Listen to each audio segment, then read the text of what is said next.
예, 안녕하세요, 여러분. 반갑습니다. 엔비디아 함께 살펴볼게요. 근데 엔비디아 진짜 많이 빠진 거 아니에요? 근데 여러분들 그 기억나세요? 그래도 제가 말씀드린 대로 그 가격대까지 내려오지 않았어요? 따라라. 제가 엔비디아에 대해서 뭐 이전 영상 보시면 아실 거예요. 제가 어디까지 내려올 것 같다 말씀드렸는데 의외로 빨리 내려왔네요. 제가 90달러 말씀드렸잖아요. 근데 아니라 달까? 퍼펙트하게 뭐 요거에 대한 내용은 이전 영상들 살펴보시면 아실 거예요. 제가 엔비디아가 내려오려고 한다면 90달러까지 내려올 거라고 말씀드렸죠. 뭐 아니랄까 퍼펙트하게 정답을 맞췄네요. 근데 90달러 이하로 더 떨어졌죠. 뭐 한 끗 차이지. 그래서 지금 엔비디아가 저가로 86.62달러까지 하여튼 요즘 얼마냐? 여기가 저가가 86.62달러? 86.62달러. 네, 아니나 다를까 제가 예상한 대로 여기가 지지 라인이었어요. 그래서 제가 90달러 이야기했는데 여하튼간에 90달러에 살짝 더 깨면서 86달러까지 내려왔다. 근데 예전에 이 종목이 153달러 이렇게 됐죠.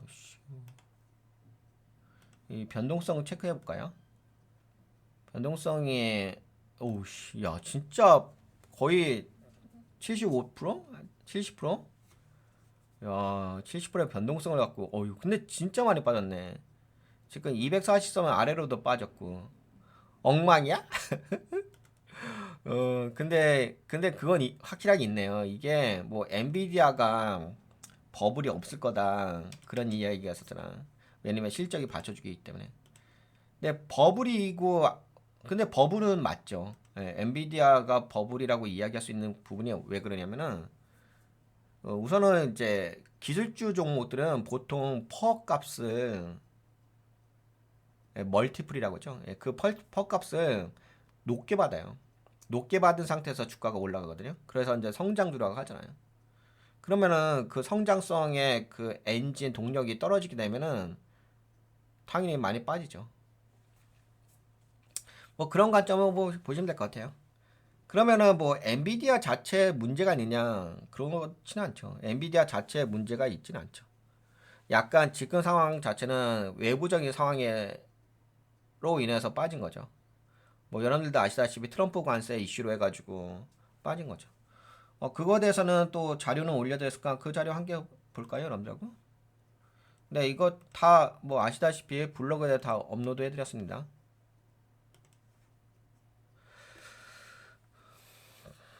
네, 엔비디아가 중국 수출용 H20 AI 칩의 미회수 재고 손실과 수출 규제 리스크를 공식적으로 인식함에 따라 발생한 재무 손실 및 전략적 이런 부분이 있었죠. 엔비디아의 H20 수출 규제 손실 및 중국 리스크 노출 현황. 손실 규모가 55억 달러로 손실을 인식을 했다. 그래가지고 이때 이제 시간외가 주가가 좀 빠진 거고. 규제는 2025년 4월 14일부터 무기한 수출 라이선스 요건이 적용된다. H20 특성, 규제 회피형으로 설계된 중국 전용. 이게 바이든 대통령 때는 허가됐던 부분이죠. 근데 이것조차도 이제 수출 통제에 들어갔으니까. 그래서 이 부분을 손실로 인식을 하게 된 거죠. 2024년 대비 절반 수준으로 감소. 중국의 주요 고객은 딥시크 사용자, 딥시크 쪽. 딥시크에서 아론 AI 모델용 H20을 활용했는데 2025년 5월부터 AI 확산 규칙 추가 적용 예정. 대응 전략은 일부 테스트 물류 기능을 중국의 지역으로 이전하겠다. 그래가지고 리스크 노출도 점수가 85점. 중국 의존도는 점차 리스크로 전환되고 있다. 손실 반영의 투명성. 그래서 리스크 노출도는 있다는 거죠. 85점 받았으니까 100점 만점에서. 손실 반영의 투명성. 회사는 손실을 SEC 공시를 통해 투명하게 공개했습니다. 이런 것들은 이제 잘했다는 거예요. 그래서 90점 받은 거고. 기술 대응 역량. 지역 전용 칩 설계는 영리했지만 더 이상 충분하지 않았습니다. 시장 신뢰도 유지 65점. 6% 주가 하락은 향후 수익성에 대한 우려를 반영합니다. 장기 대응 가능성. 블랙엘 기반 수요 확대가 중국 관련 손실을 어느 정도 상쇄할 수 있습니다. 그래서 75점 받았는데 중장기 전략에 대한 제언. 블랙엘 아키텍처 집중. 차세대 AI 칩인 블랙엘을 미국 미 5국 시장 위주로 우선 출시하며 수익성 확보할 수 있겠다라고 볼 수가 있는데, 근데 워낙 그 중국의 시장이 너무 크다 보니까 그만큼의 이제 손실은 발생할 것이라고 대손 충당금으로 넣어 놓은 거죠. 중국 대체 시장 확보, 동남아, 인도, 중동 지역의 클라우드 기업들과 협력을 통해 수요 기반 다변화를 추진할 필요가 있다. 근데 다 이렇게 하긴 하겠죠. 근데 이렇게 해도 원래 있던 시장 자체가 날라가 버린 거잖아요. 근데 그걸로 인한 이제 손실은 불가피한 거니까 그거만큼의 어떤 가치 평가에 대한 절하는 해줘야 되겠죠.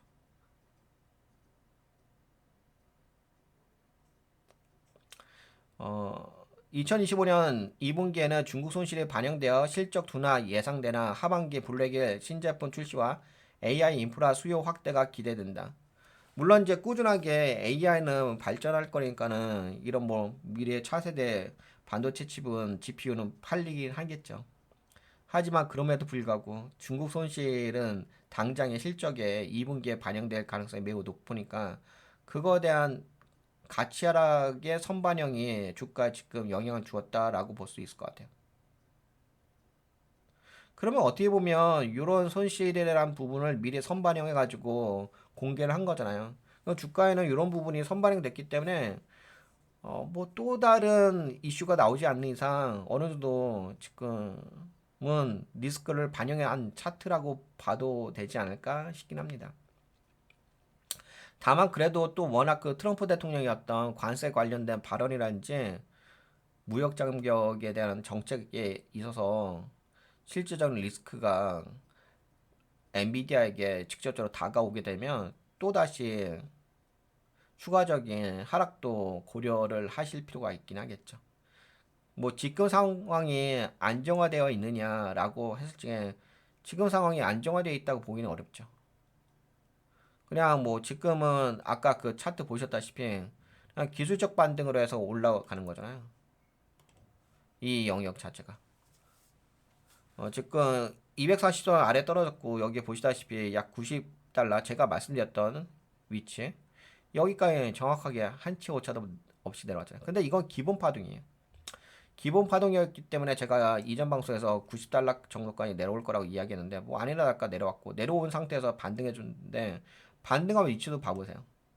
반등한 위치도 보시면 뭐 그냥 퍼펙트하죠. 그냥 한치 오차도 없이 매수 매도에 의한 기본적인 파동인 115달러에서 저항대 맞고서 다시 한번 빠져버린 거죠. 그러니까 그렇다고 한다면 지금은 어떤 모멘텀, 신규 모멘텀에 의해서 엔비디아가 주가가 상승할 만한 그런 건 없죠. 그러면 지금의 차트는 무엇이냐? 그냥 지금은 매수 매도의 기본 파동에 의한 예, 움직임이라고 보시면 될 것 같아요. 그럼 과연 뭐 지금 이 리스크를 반영한 부분은 어떠냐? 리스크에 대한 어떤 손실, 중국 손실에 대한 부분은 반영을 했기 때문에 그 부분 잘 된 거예요. 그 부분은 어느 정도 네, 약간 상쇄를 했다, 상각이 됐다라고 보시면 될 것 같아요. 다만 이제 그런 건 있죠. 핵심 포인트가 대부분 이제 엔비디아를 투자할 적에 성장주로 보고서 투자하는 거지. 엔비디아를 가치주로 보고서 투자하시는 건 아닐 거 아니에요. 뭐 지속적으로 올라갔으니까 이 종목이 앞으로도 지속적으로 올라갈 거야. 이렇게 보시고 투자하시는 거지. 아, 이 종목이 저기 워렌 버핏이 좋아하는 가치 투자 종목이에요. 그런 건 아니잖아.